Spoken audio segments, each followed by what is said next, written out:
நல்ல காலம் பிறக்குது. நேயர்கள் அனைவருக்கும் வணக்கம். நம்ம இந்த வீடியோவில் பிப்ரவரி மந்த்துக்குரிய ராசி பலன்களைத்தான் பார்க்க போகிறோம். நீங்கள் கேட்ட மாதிரியே இனிமேல் மாத ராசி பலன்கள் தொடர்ந்து வந்து கொண்டிருக்கும். இனிமேல் நம்முடைய மாத ராசி பலன்களை பொறுத்தவரை என்ன நடக்க இருக்கின்றதோ அதை அப்படியே கூறப்போகின்றேன். மறக்காமல் உங்கள் ஆதரவுகளை எங்களுக்கு கொடுங்கள். சரி, வாங்க மீனம் ராசிக்கான குணங்களை சுருக்கமாக பார்க்கலாம். மீனம் ராசியின் அதிபதி குரு பகவான் ஆவார். மீனம் ராசியில் பூரட்டாதி நட்சத்திரத்தின் 4ஆம் பாதம், உத்திரட்டாதி மற்றும் ரேவதி நட்சத்திரத்தின் அனைத்து பாதங்களும் இதில் அடங்கியுள்ளன. இது காலபுருஷனின் அங்க அமைப்பில் 2 பாதங்களையும் குறிக்கும் 4வது உபய ராசியாகும். இவர்கள் பேச்சாற்றல் மிக்கவர்கள். இவர்களிடம் பேசும் பொழுது வார்த்தைகளை அளந்து பேச வேண்டும். சின்ன சின்ன விஷயங்களில் கூட குற்றம் கண்டுபிடிப்பதில் வல்லவர்கள். மீனம் ராசியில் பிறந்தவர்கள் எப்பொழுதும் கற்பனை சக்தி அதிகம் கொண்டவர்கள். இவர்கள் தயாள குணமும் பொறுமையும் தன்னம்பிக்கையும் கொண்டு திறமைசாலிகளாக இருப்பார்கள். மற்றவர்களின் சுக துக்கங்களையும் தம்முடைய சுக துக்கங்களாக நினைப்பார்கள். தன்னிடம் உள்ள எந்த ரகசியத்தையும் மறைக்க தெரியாது. சமயத்திற்கு ஏற்றாற்போல மாறிவிடும் சுபாவம் கொண்டவர்கள். மீனம் ராசிக்காரர்களிடம் குறும்புத்தனம் அதிகம் இருக்கும். சிறு பிள்ளைத்தனமாக ஏதேனும் செய்துவிட்டு சிக்கலில் மாட்டிக்கொள்வார்கள். இவர்கள் இதமாகவும் இங்கிதமாகவும் சூழ்நிலைக்கு தகுந்தவாறும் அறிந்து பேசுவார்கள். மீனம் ராசியில் பிறந்தவர்கள் எதையும் திட்டமிட்டு செயல்படுவார்கள். இவர்கள் சற்று பயந்த சுபாவம் கொண்டவர்கள். எவ்வளவு சீக்கிரத்தில் ஒருவரிடம் அன்பாக பழகுகிறார்களோ அவ்வளவு சீக்கிரத்தில் விலகிவிடவும் செய்வார்கள். மீனம் ராசியில் பிறந்தவர்களுக்கு வெளியில் இருந்து யாரும் தீங்கு செய்ய வேண்டிய அவசியம் இல்லை. பெரும்பாலும் அவர்களுக்கு அவர்களே தீங்கை செய்து கொள்வார்கள். அதுவே உண்மையும் கூட. தேவையில்லாத விவகாரங்களில் அடிக்கடி தலையிட்டு வீண் வம்பை விலை கொடுத்து வாங்குவார்கள். தங்களுடைய தேவைகள் பூர்த்தி அடைய காலம் நேரம் பார்க்காமல் பிறரின் உதவியை நாடுவார்கள். தனக்காரகரான குருவின் ராசியில் இவர்கள் பிறந்திருப்பதால் பணத்தை விட மனம்தான் பெரிது என்பார்கள். யாராவது இவர்களை அவமானப்படுத்தினால் வாழ்க்கை முழுவதுமே அவர்களை ஒதுக்கி வைத்து விடுவார்கள். இவர்களின் மதிப்பு மரியாதை எங்கேயும் எப்பொழுதும் பாதிக்கப்படக்கூடாது என்பதில் எச்சரிக்கையாக நடந்து கொள்வார்கள். வாக்குஸ்தானத்திற்கு அதிபதியான செவ்வாயே இவர்களின் 9ஆம் அதிபதியாகவும் வருகின்றார். 9ஆம் இடத்தை பாக்கியஸ்தானம் என்பார்கள். எனவே வாக்கினால், அதாவது பேசி பேசியே நிறைய பணம் சம்பாதிப்பார்கள். மன வாழ்க்கையை பொறுத்தவரையில் மீனம் ராசியில் பிறந்தவர்கள் சுகபோகமாக வாழ்க்கையையே விரும்புவார்கள். இவர்களின் விருப்பத்திற்கு ஏற்றாற்போல மன வாழ்க்கையும் அமையும். சிலருக்கு திருமணம் நடைபெறுவதில் சற்று தாமதம் ஏற்படும். ஒரு சிலருக்கு 2வது திருமணமும் நடைபெறக்கூடிய வாய்ப்புகள் உண்டு. வாழ்க்கை துணையின் உற்றார் உறவினர்களால் தேவையற்ற மன சஞ்சலங்கள் ஏற்பட்டாலும் சொத்துக்கள் வந்து சேரும். இவர்களின் பூர்வ புண்ணிய ஸ்தானம் எனப்படும் 5ஆம் இடத்திற்கு அதிபதியாக சந்திரன் வருகின்றார். இவர்களுக்கு குழந்தை பிறந்தவுடனேயே சட்டென்று வாழ்க்கை தரம் முன்னேற்றம் அடையும். இவர்களில் பலர் நீண்ட தூரம் பயணம் செய்து வேலைக்கு செல்வார்கள். 8க்கு உரியவன் சுக்கிரன் என்பதால் திடீர் பயணங்கள் மேற்கொள்வதில் இவர்களுக்கு ஆர்வம் அதிகம் இருக்கும். ஆயுள்காரகரான சனி துலாம் ராசியில் உச்சம் அடைந்திருந்தால் நீண்ட ஆயுள் உண்டு. கணவன் மனைவிக்குள் அந்யோன்யம் என்பது குறைவாகத்தான் இருக்கும்.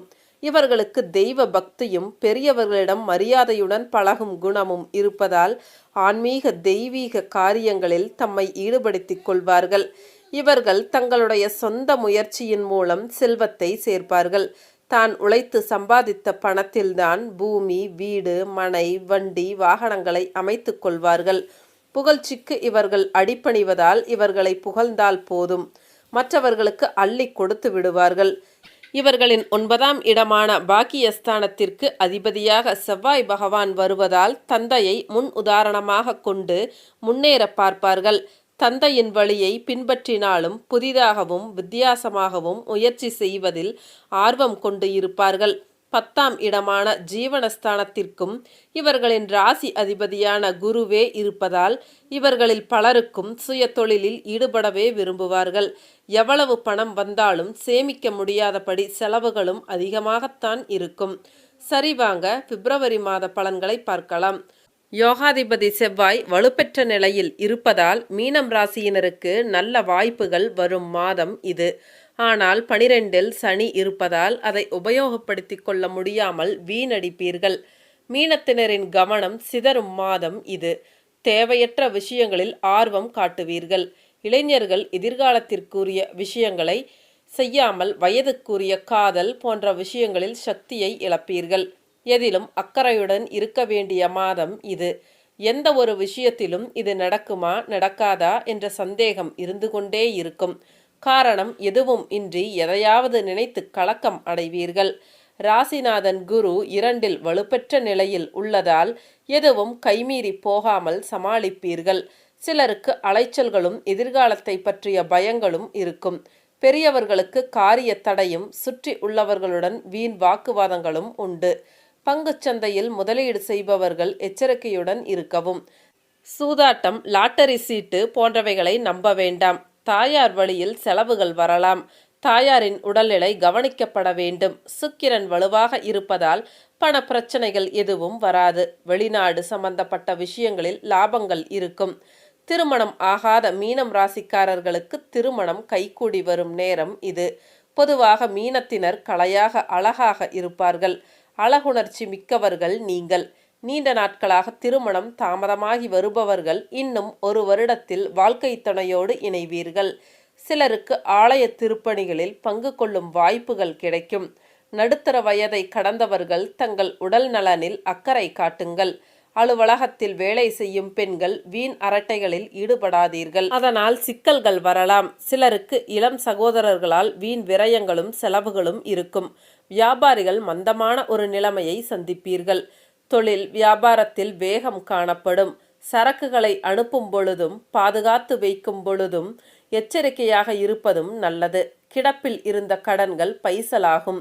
உத்தியோகத்தில் இருப்பவர்கள் மேல் அதிகாரிகளிடம் அனுசரித்து செல்வதும் நல்லது. செய்யும் வேலை பற்றி மனதில் திருப்தியற்ற எண்ணம் உண்டாகும். பெண்களை பொறுத்தவரை இந்த மாதத்தில் எதை பற்றியும் கவலைப்படாமல் திடமான முடிவுடன் எந்த வேலையையும் செய்து முடிப்பீர்கள். இந்த மாதம் காரியங்களில் தாமதமான போக்கு காணப்படும். உங்கள் வார்த்தைக்கு வெளி வட்டாரத்தில் மதிப்பு அதிகரிக்கும். அதனால் அளவுடன் பேசுவதும் நல்லது. உங்களது உடைமைகளை கவனமாக பார்த்து கொள்வதும் நல்லது. வாகனங்களில் செல்லும் பொழுது கவனம் தேவை. மாணவர்களை பொறுத்தவரை பேச்சில் நிதானத்தை கடைபிடிப்பதும் உத்தமம். உற்றார் உறவினர்கள் ஓரளவிற்கு உதவிகரமாக இருப்பார்கள். உடல் ஆரோக்கியத்தில் சற்று மந்தமான நிலைமை ஏற்பட்டாலும் அன்றாட பணிகளை செய்வதில் எந்த பாதிப்பும் இருக்காது. தேவையற்ற பயணங்களை தவிர்ப்பதும் நல்லது. பிறரை நம்பி பெரிய தொகைகளை கடனாக கொடுக்காமல் இருப்பதும் நல்லது. கலைத்துறையினருக்கு இழுபறி நிலை மாறி மனம் மகிழும்படியாக எல்லாம் நடந்து முடியும். தொழில் மந்தமாக இருக்கும். பழைய பாக்கிகள் வசூல் ஆவதில் தாமதம் இருக்கும். கொடுக்கல் வாங்கலில் கவனம் தேவை. பணவரத்து இருக்கும். பணிகள் தொடர்பான பயணம் செல்ல வேண்டி இருக்கலாம். அரசியல் துறையினருக்கு மேல் இடத்தில் இருப்பவர்களிடம் இருந்து மனம் நோகும்படியான வார்த்தைகள் வெளிப்படலாம். அனுசரித்து செல்வதும் நல்லது. எதிர்பாராத மன வருத்தம் ஏற்பட்டு நீங்கும். பதவிகள் பற்றிய கவலை உண்டாகும். நிதானமாக செய்யும் செயல்கள் வெற்றியை தரும். மாணவர்களுக்கு கல்வியில் அதிக கவனம் செலுத்துவதும் நன்மையை தரும். நன்மையை தரும். கவனமாக அடுத்தவர்களிடம் பழகுவதும் நல்லது. இந்த மாதத்திற்கான பரிகாரங்களை பார்க்கலாம். சனி பகவானை சனிக்கிழமையில் நல்லெண்ணெய் தீபம் ஏற்றி வழிபடுவது கவலையை போக்கும். வீண் அலைச்சல்கள் குறையும். வேலைப்பளுவும் நீங்கும். சரிங்க, மீண்டும் அடுத்த ஒரு வீடியோ பதிவில் சந்திக்கலாம். அனைவருக்கும் நன்றி.